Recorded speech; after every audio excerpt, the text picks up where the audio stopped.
میں اس وقت new York کے گوگل کے آفس کے باہر کھڑی ہوں جہاں پر آج ایک احتجاج ہو رہا ہے. یہ احتجاج صرف نیو یارک میں نہیں بلکہ سیاٹل اور کیلیفورنیا میں بھی گوگل کے آفیسز کے باہر بیک وقت ہوگا. اور اس احتجاج کی وجہ کیا ہے؟ وجہ یہ ہے کہ گوگل اور امیزون نے اسرائیلی آرمی کے ساتھ ایک پروجیکٹ سائن کیا ہے جس کا نام ہے پروجیکٹ نمبس. یہ $1.2 بلین کا پروجیکٹ ہے جو اسرائیلی حکومت کو آرٹیفیشل انٹیلیجنس اور کلاؤڈ سٹوریج کی سہولیات دے گا. گوگل کے ان ملازمین کا کہنا ہے کہ یہ ٹیکنالوجی فلسطینیوں پر جاسوسی کرنے کے لیے استعمال کی جائے گی. اس احتجاج میں نہ صرف گوگل کے ان ملازمین نے شرکت کی جو اپنے آپ کو فلسطین کے حامی کہتے ہیں بلکہ اسے آرگنائز کرنے میں جوش وائس فار پیس نامی ایک آرگنائزیشن بھی شامل تھی. یہ آرگنائزیشن یہودیوں کا ایک ایسا پلیٹ فارم ہے جو فلسطین کے حقوق کے لیے کوشاں ہے. I'm here with Jewish Voice for Peace.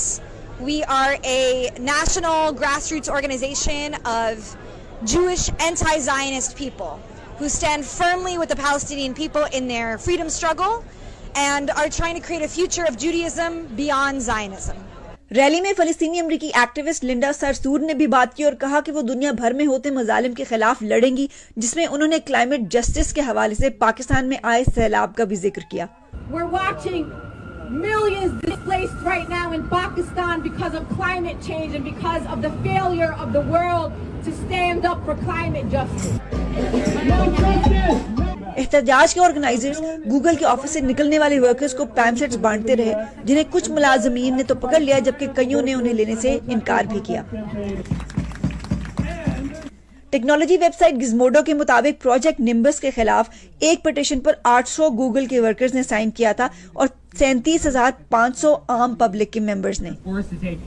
اس احتجاج نے گوگل کے نیو یارک آفس کے باہر کی سڑک کو بلاک کر دیا اور درجنوں لوگ اس میں شریک ہوئے مگر سڑک کے ایک طرف کچھ لوگوں کا مجمع بھی نظر آیا جو اس احتجاج کے خلاف اپنا احتجاج ریکارڈ کروا رہے تھے. If it's to keep people safe in Israel, people safe in the United States, great. Israel doesn't discriminate. There are Arabs, Muslims, Christians, Bedouins. They all live in Israel. So if it's to keep everyone safe, fantastic. Google کی ایک statement کے مطابق نمبس صرف finance, صحت، transport اور تعلیم کے شعبوں میں استعمال کیا جائے گا اور احتجاج کرنے والے لوگ اس کے مقاصد کو غلط طریقے سے پیش کر رہے ہیں. البتہ یہ پہلی دفعہ نہیں ہے کہ گوگل نے کسی ملٹری کے ساتھ کانٹریکٹ کیا ہے. 2018 میں گوگل کا امریکی ڈپارٹمنٹ آف ڈیفنس کے ساتھ ایک پروجیکٹ ماون جو کہ ان کے ڈرون کی صلاحیتوں کو بہتر کرنے میں مددگار تھا گوگل کے ٹیک ورکرز کی کوششوں کی وجہ سے ختم کر دیا گیا تھا.